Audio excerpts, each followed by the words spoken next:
जिन लोगों ने मुझसे 5 साल से बात नहीं की थी उन लोगों के फोन आ रहे हैं। अरे मोहतरमा का कोई फोन ना कर रहा, सिर्फ इनको फोन किया था एकता कपूर जी ने और बोला था जो तुम जहरीली कछुआ छाप जैसी कीटनाशक बातें ट्विटर पे करती हो वो आके मेरे शो पे कर लो, पॉपुलैरिटी भी हो जाएगी और पैसा भी मिल जाएगा। हाय गाइस, मैं हूं शांतनु और मुझे अच्छी तरह पता है कि तुम्हें मेरा क्लीन शेवन थोपड़ा 51 रुपए के बॉक्के नंगे सगन के लिफाफे की तरह लग रहा होगा और साथ ही साथ याद दिला रहा होगा फरदीन खान के थोपड़े की, जब वो था अपने पीक पे, करियर के नहीं लाइनें खींचने के। और ये है ऑनेस्टली सेइंग।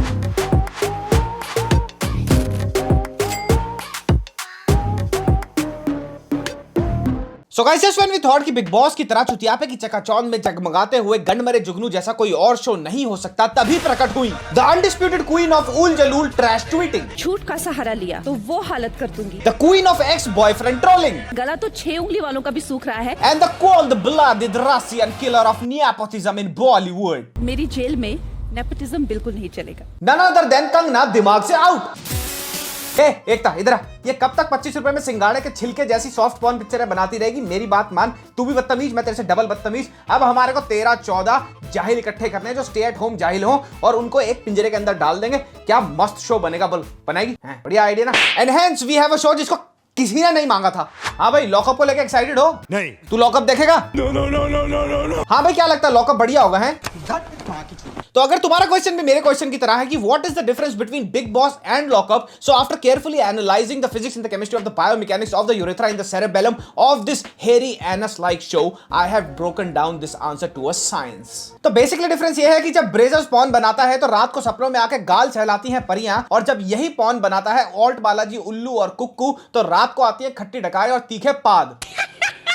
तो अगर तुम्हारे को अभी भी इन दोनों शोज में डिफरेंस क्लियर नहीं है तो मैं एक चार्ट बना के तुम्हारे को समझा देता हूं। बुकलंडी कंटेस्टेंट्स, फुल पावर अश्लील और आपत्तिजनक बातें, फुल पावर अश्लील और आपत्तिजनक बातें। बिग बॉस के जैसा जेलर। स्प्लिट्स विला के रिसाइकल्ड कूड़ेदान से निकाले गए कंटेस्टेंट्स, स्प्लिट्स विला के रिसाइकल्ड कूड़ेदान से निकाले गए कंटेस्टेंट्स। होस्ट ने गुद्दी थपेड़ रखी है ब्लैक बक, विवेक ओबरॉय और अरिजीत सिंह की। होस्ट ने गुद्दी थपेड़ रखी है करण जौहर, ऋतिक रोशन और नेपो किड्स की। होस्ट के मानसिक संतुलन में पिछले कुछ सालों से चिंताजनक बदलाव। होस्ट के मानसिक संतुलन में पिछले कुछ सालों से चिंताजनक बदलाव। इन शॉर्ट काफी डिफरेंट है यार।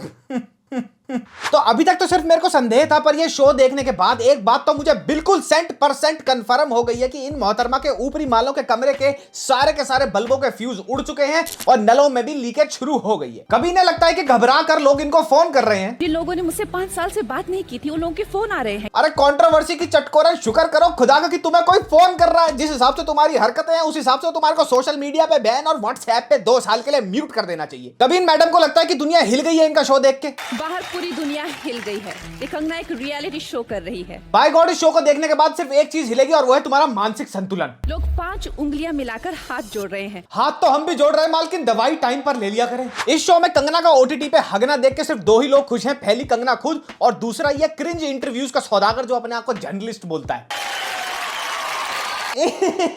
खुशी देखो, दीदी आ गई, दीदी आ गई, दीदी आ गई, दीदी आ गई। तो इस बकचोदी के दस्ताने और हरामखोरी के मफलर जैसे शो का कॉन्सेप्ट बड़ा सिंपल सा है। जितने धी पिटी के तमीज और तहजीब से इत्तेफाक रखने वाले 31 रुपए घंटे 2 चाय 1 समोसा और आवन जावन का किराया लेने वाले सेलिब्रिटीज को राउंड अप करो, एक ऐसे शो में डाल दो जिसका प्रोडक्शन बजट तुषार कपूर की life time box office earning से भी कम है।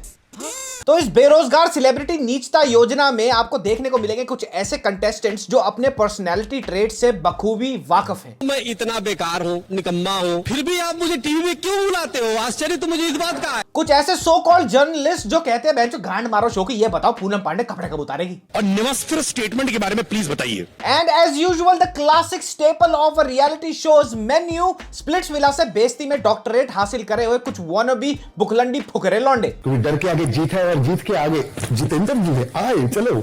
और कंगना का कहना है कि इन कंटेस्टेंट्स ने किसी ना किसी की जिंदगी झंड कर रखी है। यहाँ वही कंट्रोवर्शियल सेलिब्रिटीज आएंगे जिन्होंने बाहर किसी ना किसी की लाइफ झंड करके रखी है। कंगना कभी यह सोचा है कि इनकी खुद की जिंदगी कितनी बड़ी झंड होगी कि तुम्हारे शो पे इनको आना पड़ा? फिर कंगना कहती है कि हम इन कंटेस्टेंट्स के डीप डार्क सीक्रेट्स छुपा के रखेंगे। ये कैदी अपने कुछ ऐसे डीप डार्क सीक्रेट्स हमें बताएंगे जिन्हें हम फाइल्स में बंद करके रखेंगे। क्या लगता है हमने चुतियापे की मुगली गुट्टी खा रखी है? पूनम पांडे के सारे डार्क सीक्रेट्स ना xvideos.com पे। कंगना पूनम पांडे के ऊपर आरोप लगाती है कि तुम एडल्ट फिल्में बनाती हो। पूनम पर जनता ने आरोप लगाया है कि ये एडल्ट फिल्में बनाती हैं और उनको प्रमोट करती हैं। अब अपनी सफाई पेश करते हुए पूनम पांडे का घबरा जाती है। यार करती तो मैं यही हूँ, बनाती तो मैं चौदम पट्टी वाली एडल्ट वीडियोज ही हूँ। तो एक काम करती हूँ, उसने दिमाग लड़ाया फट से और सोचा कि ये तो ऑल्ट बालाजी की ऑडियंस देखती है, वो जो शक्ल तो देखती नहीं है, वो तो नीचे ही देखेगी। तो एक काम करती हूँ, एडल्ट वीडियोज को बोल देती हूँ इरोटिका। मैं एडल्ट फिल्म नहीं बनाती हूँ, मैं इरोटिका फिल्म बनाती हूँ। अच्छा, बंटी तो चूतिया है। और क्विट और स्वीट पूनम पांडे को यह भी लगता है कि वो कुछ भी इलीगल नहीं कर रही है। मैंने आज तक जितने वीडियोस बनाए हैं या फिर जितने फोटोज मैंने क्लिक किए हैं, I haven't broken any law. Of course Poonam, तुम सॉफ्ट पॉर्न बना के कुछ इलीगल थोड़ी कर रही हो, क्योंकि सॉफ्ट पॉर्न के संचालन एंड डिस्ट्रीब्यूशन के गृह मंत्री यानी राज कुंद्रा जी तो शकरकंदी की स्मगलिंग के केस में लपेटे गए थे। तो नथिंग इलीगल यार। तो अब तक मैं 1.5-2 एपिसोड देख चुका था इस जहरीले गुटखे की पीक की, और मुझे लगा what is the time it is a letter writing time. Dear Kangana, I am writing this to you with my pupil swollen, cornea dislocated and severe itch in my butt crack। तुम्हारा पहले ही verbal diarrhoea नहीं रुक रहा था, और अब ये show देखने के बाद तो मुझे ऐसा लग रहा है कि तुमने जुलाब रोकने की नहीं, जुलाब को और ज्यादा बढ़ाने वाली गोली ले ली हो। सबसे पहले तो एकता कपूर को व्हाट्सएप से ब्लॉक करो, क्योंकि जैसी संगत वैसी रंगत। संभोग और वाहियाती की हिडन केव्स की गाइड है एकता। जो एक बार इसका गाइडेड टूर ले लेता है वो कभी सिविल समाज में दोबारा एडजस्ट नहीं हो पाता। और मेरी बात मानो बहन, यह शो देख के लग रहा है कि कंगना से हगना बनने में अब ज्यादा दिन बाकी नहीं रह गए। Of course not yours, are you mad और what, never yours, Indian audiences. चुतियापे की ऑटोप्सी करते हुए रुकावट में खेत जाता हूं, उस तरह पे नई वीडियो आ गई है, जाके देखो, मस्त मजा आ जाएगा। लिंक डिस्क्रिप्शन में, टीजर देखो। तो बता क्या करूं यार, सीन पे छोड़ देती है। अरे यार कल रात को कह रही थी मैं सोने जा रही हूं, फिर 2:30 बजे तक ऑनलाइन रही यार, रिप्लाई भी नहीं करती। अगर मैं प्यार से उसकी दोस्त को हाय बोल दूं ना यार, तो मेरी गांड में लट कर देती है। अब पूनम पांडे को शो में कंटेस्टेंट बना के लेके आने का ऑल्ट बालाजी का बड़ा सिंपल सा लॉजिक है, और वो लॉजिक ये है कि पूनम को लेके आओ, उसके कपड़े करो डिवाइडेड बाय 2, और हर कैमरे के हर एंगल से स्नीकी क्लीवेज के शॉट्स लेके टारगेट ऑडियंस को दिखाते रहो। बस टारगेट ऑडियंस के लंगोट में होगा ये देख के धमाका, और यहां पे होगा टीआरपी में इजाफा। कब से वो मैंने क्या पहन के रखा था, मेरे को अजीब लग रहा है। बाय गॉड, इतने चूतिया कंटेस्टेंट है। एक स्वामी जी एक ट्रांसजेंडर लड़की को, जो बेचारा ट्रांजिशन कर रहा है लड़के से लड़की में, उसको बोलते हैं कि जब तुम लौंडे थे ना तब बड़े बढ़िया लगते थे, अभी तो मैं तुम्हारे को देख भी नहीं रहा। तो अभी अच्छी नहीं लग रही नहीं, अभी तो मैं ठीक से देख भी नहीं रहा हूँ आप लोगों को। और स्वामी जी का ये स्टेटमेंट सुनने के बाद जो हंसी आई है इस मंगलापुरी के मैग्नीटो को, वो देखो। सारा खान कहती है कि मैं अपने काम की वजह से इस शो पे आई हूँ। मैं अपने काम की वजह से आज इस शो में आई हूँ। अरे अगर तुमने काम ढंग से किया होता तो इस शो पे आना ही नहीं पड़ता। इंडियन टेलीविजन की केट घासलेट। सारा खान पे खामा बेवजह का ये आरोप लगाया जाता है कि उसने लिप्स में फिलर करा रखे हैं। That is lip filler. Lip surgery नहीं होता। This is called filler. You fill fillers in your lip. तो जैसे ये सारा पे आरोप लगता है, चूटने कांप जाती है कंगना की, क्योंकि उसने भी तो फिलर करा रखे हैं ना। तो बोलती है चुप कर, रफा दफा करो इस क्वेश्चन को। This is not surgery. This is lip filler. Sara, we are understanding your point. और यार ये स्प्लिट्स विला के रिसाइकल बिन से लाए हुए 17.5 रुपए के गुलजार को कोई रोकता क्यों नहीं है शायरी करने से? पूजा भी करता हूँ, जाप भी करता हूँ, कहीं देवता ना बन जाऊं इसलिए पाप भी करता हूँ। मैम जिंदगी में आ जाओ, हमारी जिंदगी बनकर, क्या करें, आपके बिना जिंदा रहना नहीं आता। अरे एक तो इसको कोई बनियान लाके दो यार, कोट के नीचे पहनेगा लोड़ेगा। एक बंदा एक रियलिटी शो होस्ट से अपनी कितनी बेइज्जती करा सकता है, इससे कोई होम ट्यूशन ले लो। वहां पे आके खड़े हो जाओ। अरे नीचे हो यार, खड़े होने के लिए बैठ के। इतनी बेइज्जती कराने के बावजूद भी मजाल है इस गोकुलपुरी मेट्रो स्टेशन का टॉम क्रूज के माथे पे शिकन आई हो, अंदर ही अंदर बोल रहा है एक्स स्प्लिट्स विला हूं मैं, स्प्लिट्स विला से आया हूं, इससे बड़ी बेइज्जती नहीं हो सकती कोई। कच्चा बादाम वाली फुकरी रीलर से कंगना पूछती है कि भैया तुम्हारे 1 करोड़ फॉलोअर्स क्यों हैं? लेकिन ये समझ नहीं आ रहा है लोगों को कि आप ऐसा क्या करते हैं जो लोग आपको इतना फॉलो करते हैं। अब इस क्वेश्चन का आंसर वो जनता के सामने दे नहीं सकती, क्योंकि इस क्वेश्चन का आंसर ये है कि हिंदुस्तान के लौंडे ठरक के कोने से और हैं। कोई भी बड़ी अच्छी सी लड़की दिखती है तो उसको फॉलो कर लेते हैं, और इस चक्कर में उसके 1 करोड़ फॉलोअर्स हो गए हैं, ना कि वो डांस की रील बनाती है या फिर सपोजिटली एक्टिंग करती है। हम लोग मुझे प्यार करते हैं। और ये लड़की इतनी ज्यादा क्लूलेस है कि ये क्या बोल रही है इस शॉट के अंदर, ये मुझे बता दो। मैंने कभी एक्टिंग नहीं सीखी सर। किसी चीज को बनने के लिए सीखने की जरूरत नहीं होती, जज्बा होना चाहिए। What is you saying है? क्या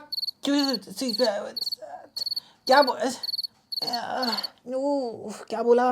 स्वामी जी एक सिद्धार्थ शर्मा नाम के कंटेस्टेंट को एक्सप्लेन कर रहे होते हैं कि मैं राम मंदिर वाले केस में इन्वॉल्व था, तो उसका रिएक्शन देखो क्या था इस बात पे। राम मंदिर का केस मैं नहीं लड़ा था, मैं उसका पक्षकार था। है क्या राम मंदिर? वो क्या था यार? देखो मैं स्प्लिट्स विला से आया हूं, मेरे से जीके वीके की बातें मत करा करो स्वामी जी।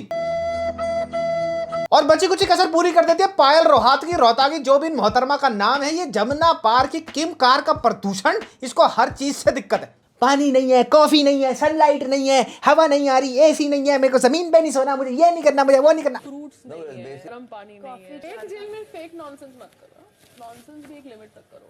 अरे इसको कोई समझाता क्यों नहीं है, ये तेरी बुआ का सैंग्रीला होटल ना है। ऑल्दो मुनावर फारूकी ने सीधा सरकारी जेल से ट्रांसफर लिया कंगना की जेल में, बट वो सबसे सेन और सबसे बढ़िया प्लेयर है भैया अभी तक का, वो बिल्कुल भी फालतू की बकचोदी नहीं कर रहा है। और करण बोरा को तो लिटरली हरास करा है कंगना और उसके बाकी के जर्नलिस्ट स्क्वाड ने, उसको इतना लूजर बोला, इतना लूजर बोला है, कह रहे हैं कि भैया तू 10 से ज्यादा शो में पार्टिसिपेट करता है, आज तक तू कभी नहीं जीता, तू लूजर है, तू नामाकूल है। वो बेचारा रो पड़ा यार, ये अगर बुलिंग और हरासमेंट नहीं है तो क्या है। इट इज सैड, ओके, आप कहते हैं, आप सब कहते हैं हारता आ रहा है, हारता आ रहा है। तो गाइस ये था मेरा रिव्यू लॉकअप का, but on a very serious note guys, ये शो बुरा ही नहीं है, ये शो एक्सट्रीमली टॉक्सिक है। ऑल्दो इसके कंटेस्टेंट्स ने साइन अप किया है वहां पे जाके अपनी बेइज्जती कराने के लिए, बट जब मैंने ये शो देखा मुझे ये नहीं पता था कि कंगना इसके इंट्रो एपिसोड में ही इतनी ज्यादा वाहियाती और इतनी ज्यादा बिलिटल करेगी इन कंटेस्टेंट्स को।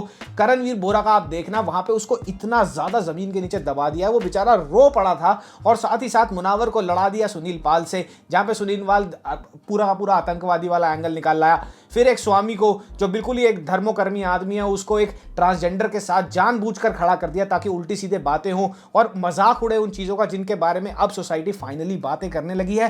And out of all of this the worst thing that comes out of this show is Kangana's actual personality, जो अब तक तो बहुत ज्यादा कंफ्यूजिंगली इरिटेटिंग थी, बट यहां पे आप उसको देखोगे वो अपने आप को पता नहीं एक अलग ही पेडेस्टल पे समझती है, the way she is talking to the contestants on the show.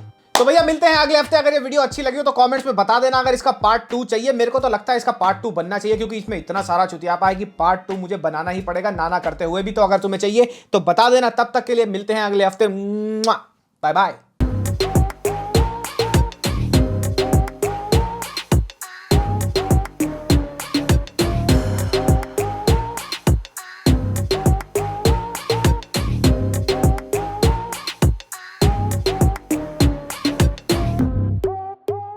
फिर धड़क, फिर धड़क, फिर धड़क, फिर धड़क।